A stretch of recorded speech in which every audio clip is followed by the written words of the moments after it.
Lah kita di hari tua kita jadi miskin ilmu.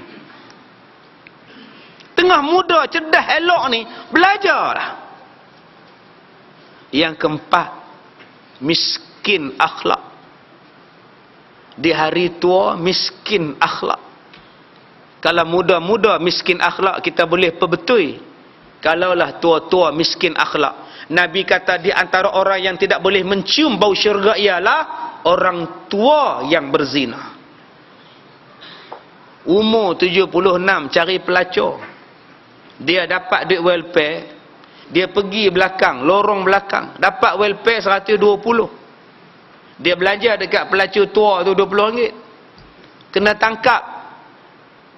Bayangkan tuan-tuan. Tanya dekat dia, kamu bayar duit apa ni? Bayar duit welfare. Berapa ringgit? RM20.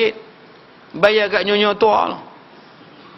Nyonya tua tak laku dah. 20 pun kira lepas sesak jadilah. Tuan-tuan, Nabi kata tak cium bau syurga.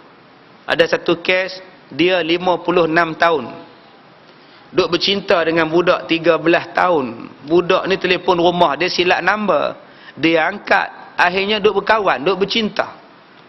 Dia ajak pergi ke Genting Highland. Budak ni duk beromen dengan dia di Genting Highland. Kena tangkap. Budak 13 tahun, dia 56. Pangkat cucu. Masuk penjara tuan-tuan.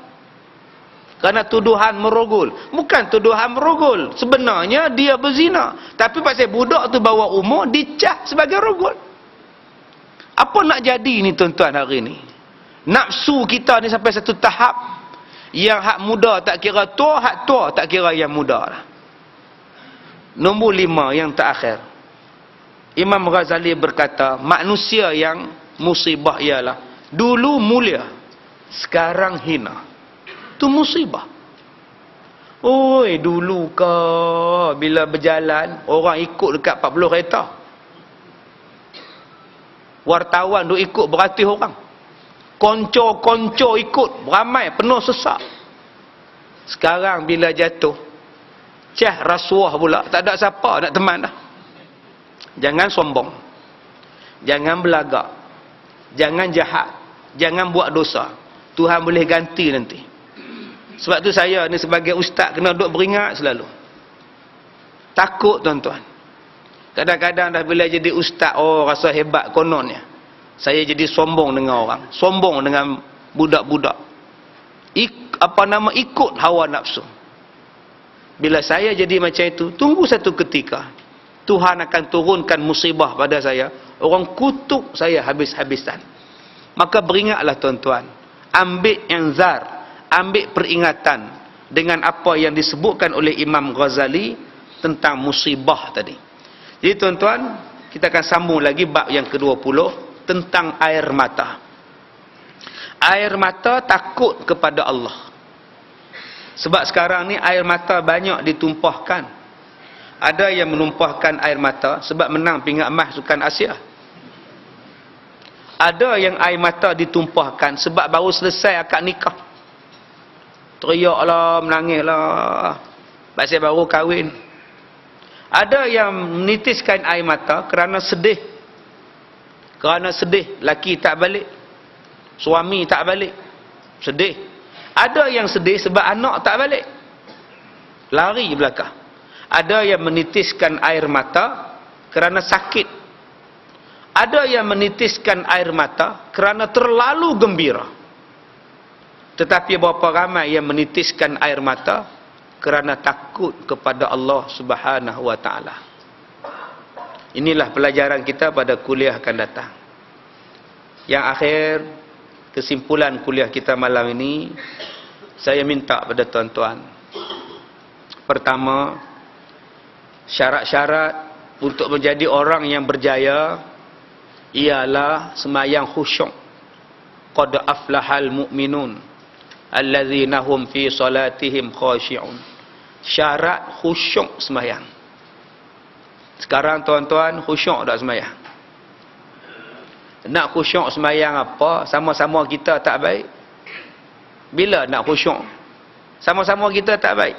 Tok imam dengan makmum tak baik. Nak khusyuk apa? Imam jadi imam, makmum tak suka di belakang. Allahu Akbar. Imam kata, benci-benci kat aku, ikut aku juga. Dalam hati duduk bercakap, aku baca ayat panjang-panjang sikit biar dia rasa. Makmum pun tak khusyuk. Allahu Akbar. Allah, silap pula dah dia pula jadi imam. Patut orang lain. Tak khusyuk. Yang tak bergaduh pun tak khusyuk. Allahu Akbar. Padam muka hampa, dua-dua orang sembahyang. Satu masjid tak khusyuk. Jadi tuan-tuan, saya minta di sini, saya yakin malam ni ramai datang daripada semua surau. Qaryah masjid kita ni datang ramai-ramai. Kalau ada pertelingkahan di surau kita, di masjid kita, tolonglah cari jalan perdamaian. Tolong cari jalan perdamaian supaya kita masuk dalam masjid ini menjadi khusyuk, menjadi tawaduk, menjadi tak ada salah siapa, tak ada benci kat siapa, saling seronok-seronok. Sama-sama kita, barulah Tuhan terima kita sebagai orang berjaya. Jangan panjangkan cerita, jangan fitnah dan sebagainya. Duduk bersemuka.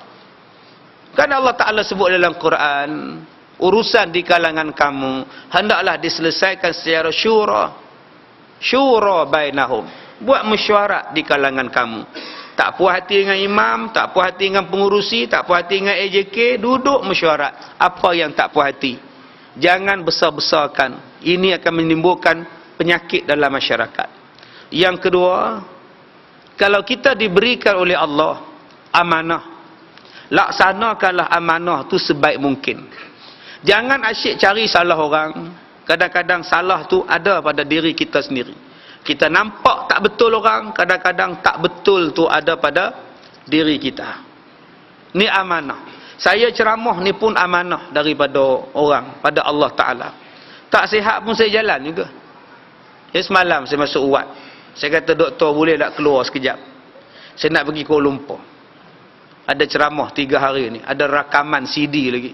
Rakaman TV 9 lah, TV 3 lah, apa lah. Dia kata, tak apa, saya bagi keluar, tapi minggu depan you kena masuk balik. Kita mau operate sama you. Saya kata, tak apalah, operate minggu depan. Supaya saya janji 15 hari bulan saya cuti. 15 tu kita buat kerja. Amanah.